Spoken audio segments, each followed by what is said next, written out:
Hello friends, आज हम शिक्षा मनोविज्ञान के प्रश्नोत्तर लेकर आपके सामने हाजिर है। यह पार्ट 2 है। पार्ट फर्स्ट में हमने 40 क्वेश्चंस किए थे। इस पार्ट में हम 60 क्वेश्चन करेंगे। टोटल 100 क्वेश्चन हो जाएंगे। यह क्वेश्चन सभी exam CTET, UPTET, STET, REET, second grade, first grade, KVS परीक्षाओं के लिए काफ़ी उपयोगी रहेगा। यहाँ से काफ़ी क्वेश्चंस आपको एग्जाम्स में देखने को मिलेंगे। अगर आपको पसंद आएगा लाइक कीजिए, शेयर कीजिए, सब्सक्राइब कीजिए और कमेंट कीजिए ताकि हमें मोटिवेशन मिलता रहे। स्टार्ट करते हैं। प्रयोगात्मक मनोविज्ञान का जनक कहा जाता है विलियम वुड्स। वुल्फगैंग कोहलर द्वारा अंतर्दृष्टि अधिगम का प्रयोग कब किया गया? 1920। अमेरिकी मनोविज्ञान का जनक कहा जाता है विलियम जेम्स। अंतर्दृष्टि अधिगम में समस्या की किस स्थिति पर ध्यान दिया जाता है? संपूर्ण स्थिति। जिस समूह में स्वतंत्र चर उपस्थित रहता है उसे कहते हैं प्रयोगात्मक समूह। निम्नलिखित में से स्टैनले हॉल द्वारा प्रतिपादित सिद्धांत है पुनरावृत्ति का सिद्धांत। मनोविज्ञान को व्यवहार के विज्ञान के रूप में सबसे पहले परिभाषित किया वाटसन द्वारा। कार्लपिट्रिक द्वारा परियोजना विधि का आविष्कार हुआ 1918। वुंट के द्वारा स्थापित स्कूल का नाम संरचनावाद। सर्व प्रेरणा द्वारा अधिगम कैसा होता है? बहुत प्रभावशाली। डी एनिमा रचना है अरस्तु। पेस्टोलॉजी के 3H के संप्रत्यय में H का अर्थ है उपरोक्त सभी, हेड, हार्ट, हैंड। मनोविज्ञान का अतीत बहुत लंबा है परंतु इतिहास बहुत छोटा है। उपकथन है इम्बघास। तत्परता और कार्य सीखने की गति में निम्नलिखित में से कौन सा संबंध होता है? कार्य सीखने की गति तत्परता के समानुपाती होती है। जर्मनी के लिपजिंग विश्वविद्यालय, जहां प्रथम मनोवैज्ञानिक प्रयोगशाला 1879 में स्थापित की गई, वर्तमान में नाम है कार्ल मार्क्स विश्वविद्यालय। आत्मनिरीक्षण विधि द्वारा किनकी क्रियाओं का अध्ययन किया जाता है? स्वयं की। प्रश्नोत्तर विधि का जनक है सुकरात। बाल केंद्रित शिक्षा किसकी देन है? शिक्षा मनोविज्ञान। शिक्षा मनुष्य की अंतर्निहित क्षमता का परिपूर्णता से विकास करती है, यह कथन है विवेकानंद। थॉर्नडाइक ने शिक्षा मनोविज्ञान को कैसा रूप प्रदान किया? निश्चित एवं स्पष्ट। 20वीं शताब्दी में मनोविज्ञान को माना जाने लगा व्यवहार का विज्ञान। विकास का अर्थ है अभिप्रेरणा एवं अनुभव के फलस्वरूप होने वाले परिवर्तनों की उत्तरोत्तर श्रृंखला।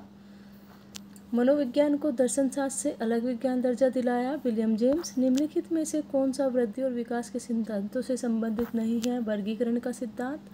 मैकडूगल ने अपनी पुस्तक आउटलाइन साइकोलॉजी में किस शब्द की कड़ी आलोचना की है? चेतना।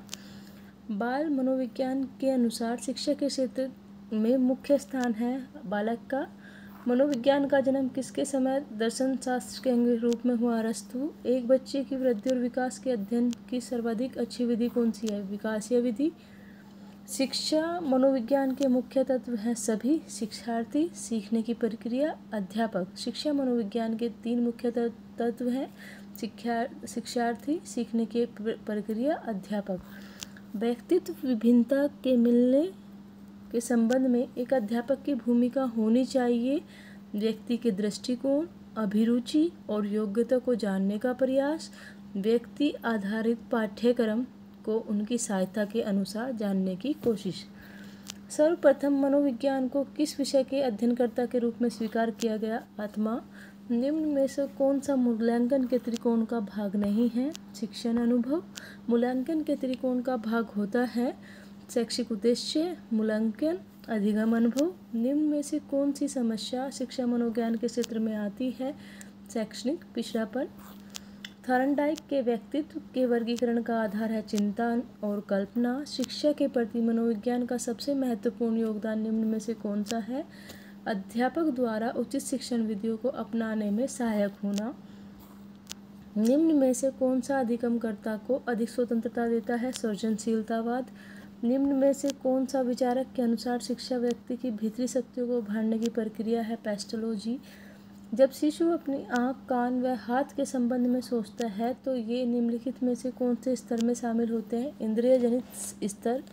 निम्न में से कौन सा कथन शिक्षा मनोविज्ञान के अर्थ को सबसे अधिक सही ढंग से प्रकट करता है? यह शिक्षक को मनोवैज्ञानिक आधार प्रदान करता है। निम्नलिखित सिद्धांतकारों में से किसका मत है कि बच्चे अपनी वृद्धि एवं विकास हेतु कठोर अध्ययन करते हैं? मैस्लो। शिक्षा की प्रक्रिया में प्रेरणा का महत्व है, इस बात को ध्यान में रखें। जो अध्यापक को निम्न में से कौन सा कार्य नहीं करना चाहिए? इनामों का प्रलोभन देकर बालकों में प्रतिद्वंद्विता पैदा करना। शैशवावस्था के लिए उत्तम शिक्षण विधि है उपरोक्त सभी: मॉन्टेसरी विधि, खेल विधि, किंडरगार्टन विधि।